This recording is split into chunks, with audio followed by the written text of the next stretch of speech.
오늘 요한계시록 18장 1절부터 8절 말씀인데요. 요한계시록 18장은 바벨론의 패망에 대한 내용입니다. 그리고 오늘 1절부터 8절의 주제는 무엇입니까? 하나님의 명령. 바벨론에서 떠나라. 바벨론에서 떠나라는 하나님의 명령. 18장에서 요한은요, 이 하나님의 사람들의 모임인 이 공동체, 신앙 공동체인 교회를 대적하는 유대인들을 상징하는 음료, 바벨론의 죄악상을 아주 상세하게, 아주 자세하게 고발함으로써 왜 음료가 하나님의 심판의 대상이 될 수밖에 없는가 하는 그 부분을 설명해 줍니다. 또 이 음료와 더불어서 부귀를 누리던 무리의 슬픈 노래 애가도 소개하지요. 음료의 죄악을 기억하신 하나님은 2배로 갚으십니다. 하나님의 백성은 음료로부터 벗어나야 한다. 1절에서 8절의 내용이고요. 또 9절에서 24절은요. 음료와 공생하며 이득을 보던 땅의 왕들과 상인들은 유대인의 패망을 보고 애통합니다. 유대 집권층의 사치와 방탕은 예루살렘의 부귀영화에서 볼 수 있는데, 예루살렘은 종교적인 중심지로 여겼던 예루살렘을 그야말로 자기들의 종교적인 중심지로 여겼던 그 디아스포라 유대인, 디아스포라 유대인은 팔레스타인, 자기가 태어난 고향에서 살지 않고 다른 지역이나 다른 외국에 사는 사람들 말하죠. 외국에 살아가면서 유대인의 종교 관습을 그대로 따르고 생활 습관을 따르는 사람들, 이런 사람을 디아스포라 유대인이라고 하는데, 이 디아스포라 유대인들은 로마 제국 전체에 퍼져서 활동했습니다. 자, 오늘 18장 1절입니다. 이 일 후에 다른 천사가 하늘에서 내려오는 것을 보니 큰 권세를 가졌는데 그의 영광으로 땅이 환하여지더라. 힘찬 음성으로 외쳐 이르되 무너졌도다 무너졌도다. 큰 성 바벨론이여, 귀신의 처소와 각종 더러운 영이 모이는 곳과 각종 더럽고 가증한 새들이 모이는 곳이 되었도다. 그 음행의 진노의 포도주로 말미암아 만국이 무너졌으며 또 땅의 왕들이 그와 더불어 음행하였으며 땅의 상인들도 그 사치의 세력으로 치부하였도다 하더라. 또 내가 들으니 하늘로부터 다른 음성이 나서 이르되 내 백성아, 거기서 나와 그의 죄에 참여하지 말고 그가 받을 재앙들을 받지 말라. 그의 죄는 하늘에 사무쳤으며 하나님은 그의 불의한 일을 기억하신지라. 그가 준 그대로 그에게 주고 그의 행위대로 갑절을 갚아주고 그가 섞은 잔에도 갑절이나 섞어 그에게 주라. 그가 얼마나 자기를 영화롭게 하였으며 사치하였든지 그만큼 고통과 애통함으로 갚아주라. 그가 마음에 말하기를 나는 여왕으로 앉은 자여 과부가 아니라 결단코 애통함을 당하지 아니하리라 하니, 그러므로 하루 동안에 그 재앙들이 이르리니 곧 사망과 애통함과 흉년이라. 그가 또한 불에 살라지리니 그를 심판하시는 주 하나님은 강하신 자이심이라. 아멘. 오늘의 말씀 요약입니다. 요한은 큰 권세를 가진 천사가 하늘에서 내려오는 것을 봅니다. 천사는 만국을 음행과 사치에 빠뜨린 큰 성 바벨론이 무너졌다고 외칩니다. 하늘에서 또 다른 음성이 들려 바벨론의 하루 동안의 사망과 애통함과 흉년의 재앙들이 이르리니 하나님 백성은 거기서 나와 그의 죄에 참여하지 말라 합니다. 아멘. 1절부터 3절, 4절부터 8절 이렇게 두 부분으로 나눌 수 있는데요. 1절부터 3절의 소주제는 또다시 선포되는 바벨론 멸망, 그리고 4절부터 8절은 바벨론을 떠나라, 그런 내용입니다. 요한계시록은 바벨론 멸망을 반복적으로 여러 차례 말씀하죠. 특별히 18장은 애가 형식, 슬픈 형식이죠. 슬픈 노래, 애가 형식을 통해서 바벨론 멸망을 다룹니다. 하늘에서 내려온 천사가 바벨론의 멸망을 선포하며 왜 심판을 받아야 하는가? 그 심판의 이유를 말씀하죠. 바벨론이 멸망하는 이유가 무엇입니까? 음행, 교만, 다른 말로 뭐라고 되어 있어요? 자기 영광, 사치, 우상 숭배 때문이다. 온 땅을 음행으로 이끈 바벨론은 멸망해서 귀신의 처소가 되고 더러운 영들의 소굴이 될 것이다. 자, 1절부터 3절 우리 한 번 더 보죠.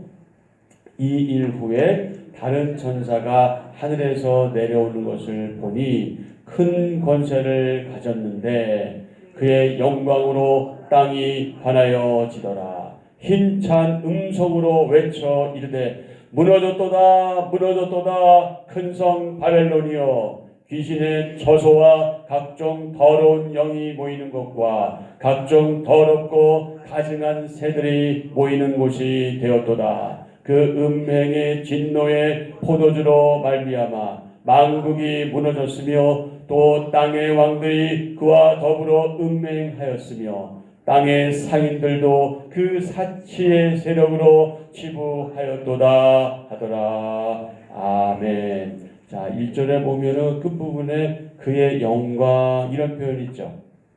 그의 영광 18장 1절에 그 무슨 의미일까요? 그의 영광이 누구의 영광일까요? 사탄의 영광일까요? 바벨론의 영광일까요? 그의 영광. 천사에게 그를 보내신 하나님의 영광이 반영되어 있음을 나타내는 표현입니다. 자, 2절에 보면은 뭐가 나오죠? 각종 더럽고 가증한 새가 나오죠. 예, 각종 더럽고 가증한 새는 이제 조류, 새들 가운데 사납고 그리고 그렇게 좋은 소식이 아닌 흉조를 나타내는 독수리, 부엉이, 솔개, 까마귀 이런 것들을 말하고 있는데요. 이들의 공통점이 무엇입니까? 이 네 종류의 새, 동물이나 사람의 시체를 먹이로 찾는 그런 각종 더럽고 가증한 새로 그렇게 표현된 거죠. 자, 3절에 보면 또 누가 나옵니까? 상인이 나오죠. 상인. 그죠? 상인. 땅의 상인들은요, 이제 12절 이하에 나올 그 고급 상품을 취급하는 아주 크게 무역하는 그 당시에 대무역상들을 가리키고 있습니다. 내가 세상의 부를 추구하거나 사치하는 삶을 산다면 하나님이 그런 나를 어떻게 보실까요? 제가 볼 때 여러분 가운데 부를 추구하거나 사치하는 분들은 안 계실 것 같아요.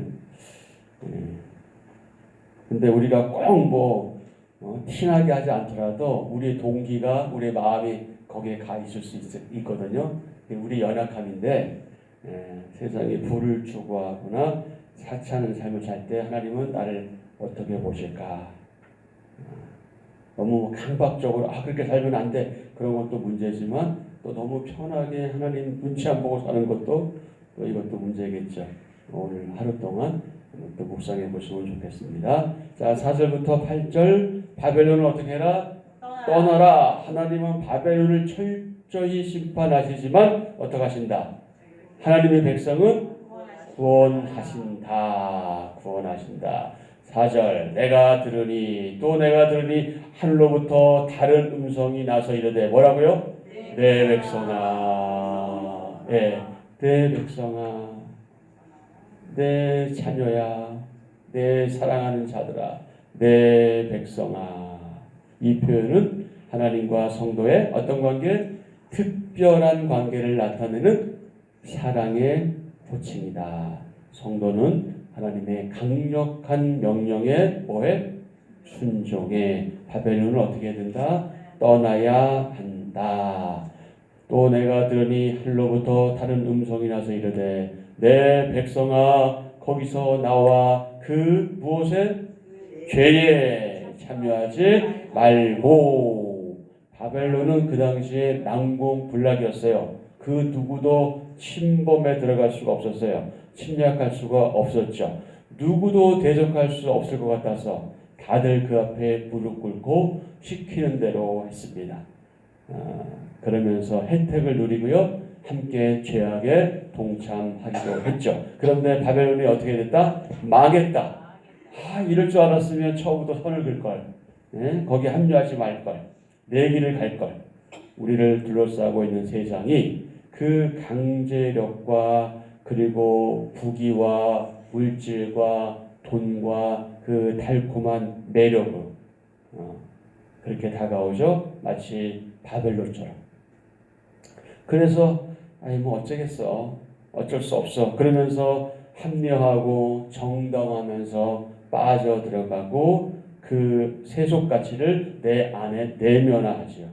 하나님과 대적하여 교만하게 자기 길을 가는 세상은요, 말하자면 우리를 자기 모양대로 찍어내는 바벨론과 같습니다. 그러므로 우리는 어떻게 해야 하느냐? 로마서 12장 1절과 2절에서 바울이 강조한 것처럼 우리는 이 세대를 뭐하지 말고 본받지 말고 하나님의 선하시고 기뻐하시고 온전하신 뜻이 무엇인지 매 순간 분별하면서 우리를 그분께 산제사로 드려야 한다. 왜냐? 이것이 우리가 세상과 함께 망하지 않는 지름길이기 때문에 그렇다.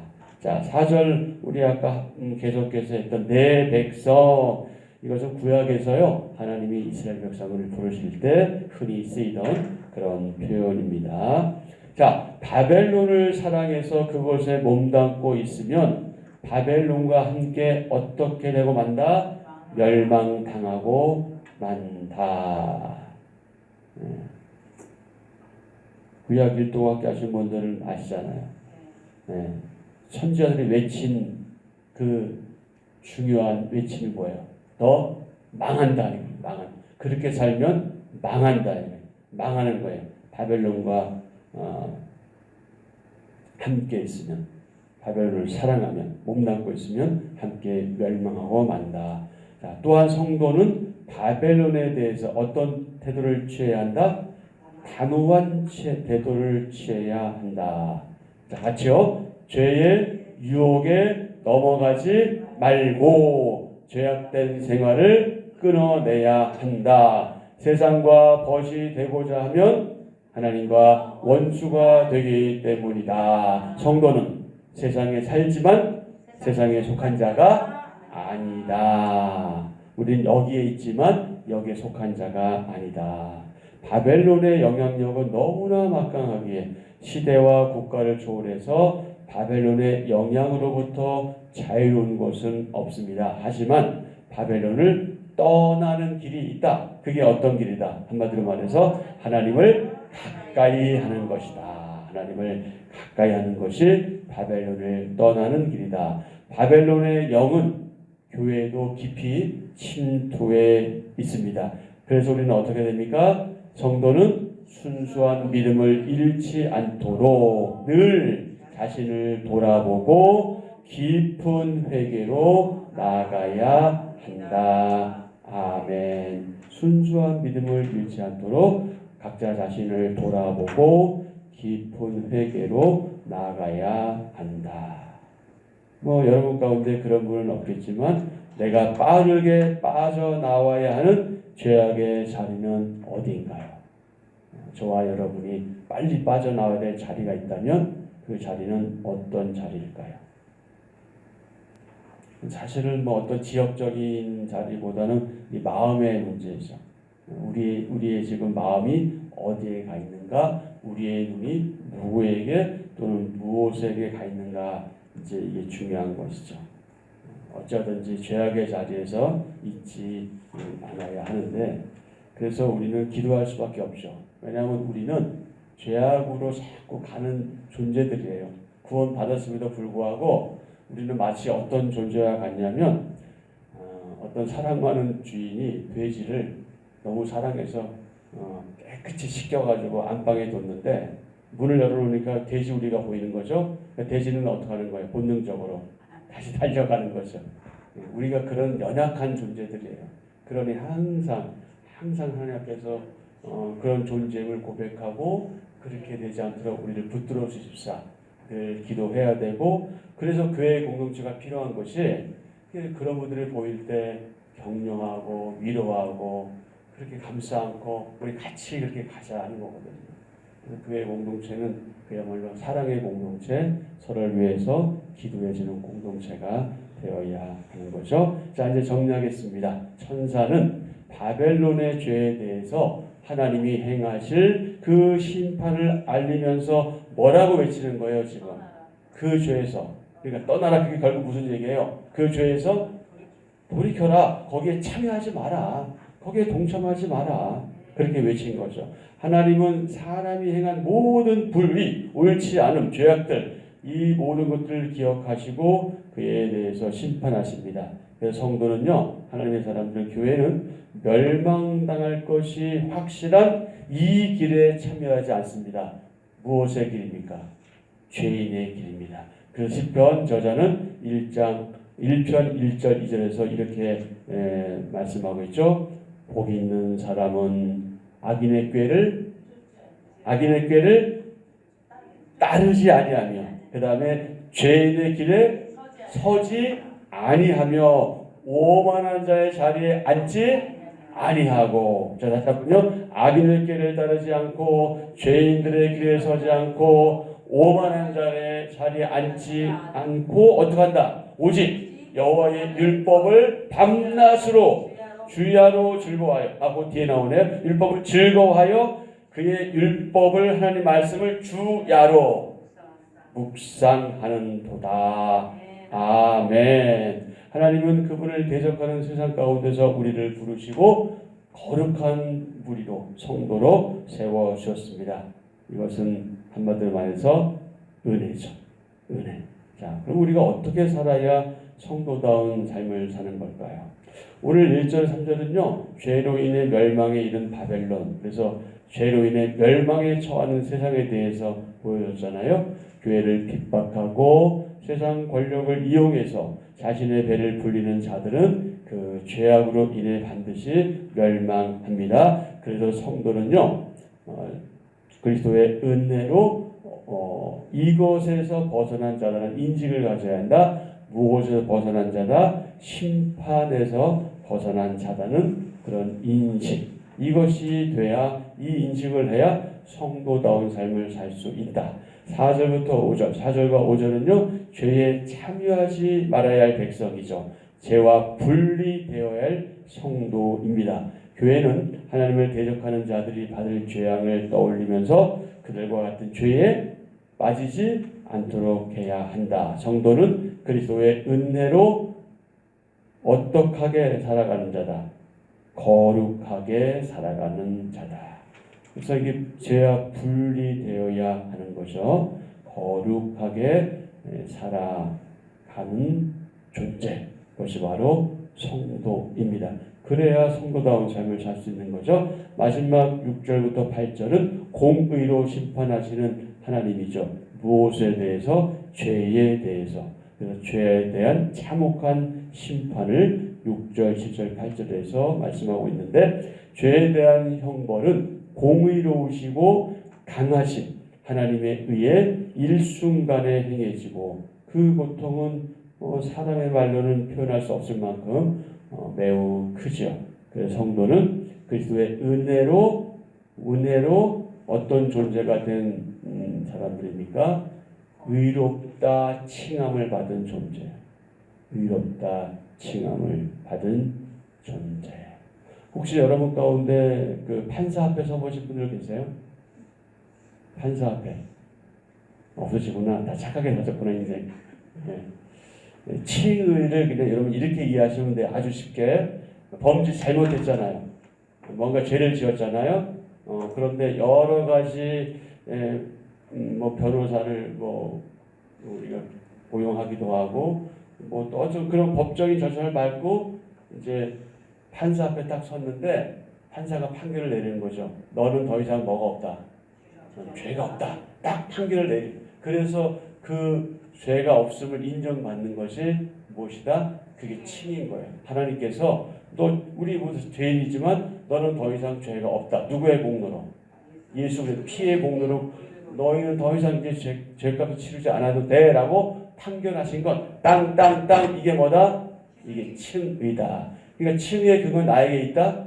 없다. 나에게 있는 게 아니야. 나는 여전히 죄인이고 죄를 지을 수밖에 없어요. 죽을 때까지. 그럼에도 불구하고 그런 나를 아시지만 너는 더 이상 죄가 없다라고 선고하신 것. 그게 뭐다? 그게 칭의다. 그게 의롭다 하십니다. 그러니까 하나님께서는 은혜로 우리를 의롭다 칭하셨단 말이죠. 그러니 우리는 어떻게 살아야 돼요?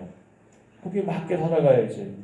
또 죄악된 길로 가지 않도록 그래서 우리가 수고하고 애쓰고 땀 흘리고 기도하고 하는 거죠. 성도는 세상 나라에 속하지 않습니다. 우리는 말하자면 이중 국적자다. 하나님 나라의 시민이면서 이 땅의 시민이지만 그럼에도 불구하고 이 땅에 우리가 발붙이고 살지만 우리 여기에 속한 자들은 아니다. 우리는 세상 나라에 속하지 않고 하나님 나라에 속한 자다. 이게 우리의 정체성이다. 그래서 자신을 높이는 죄악에서 떠나서 이 죄악된 세상에 살지만 거기서 나와서 하나님만을 영화롭게 하고 또 구원으로 우리를 이끄시는 또 이끄실 그분만을 전하며 사는 그런 저와 여러분 되어야 하겠습니다. 아멘. 자, 토졸한 분이 이런 얘기를 했어요.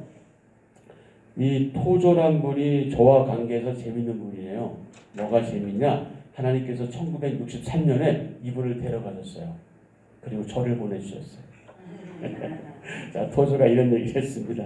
다 같이요. 하나님 나라를 소유하는 복 있는 사람은 마음에서 모든 악과 소유욕을 뿌리 뽑은 이들이다. 아멘. 한 번 더요. 하나님 나라를 소유하는 복 있는 사람은 마음에서 모든 악과 소유욕을 뿌리 뽑은 이들이다. 아멘. 한 절 묵상입니다. 악한 자들의 특징, 그걸 뭐라고 표현하고 있죠? 무지하고 오만하다. 쓸데없이 목소리를 높이고요. 근거 없이 큰 소리만 칩니다. 무식하니까 논리도 없습니다. 그냥 우기면 된다고 생각하는 거죠. 계속이요. 하나님의 심판에도 악한 무리는 참회하기를 거절하고 끝까지 저항합니다. 그들은 자신의 권력과 재물을 의지해 하나님을 대적하려 합니다. 그러나 하나님이 심판을 집행하시면 그들은 한 시간도 견디지 못하고 무너집니다. 회개는 하나님의 분노를 그치게 하고 우리를 그분의 은혜 영역 안에 머물게 합니다. 성도는 절망뿐인 삶에 소망을 주는 온전한 참의 자리로 나아가야 합니다.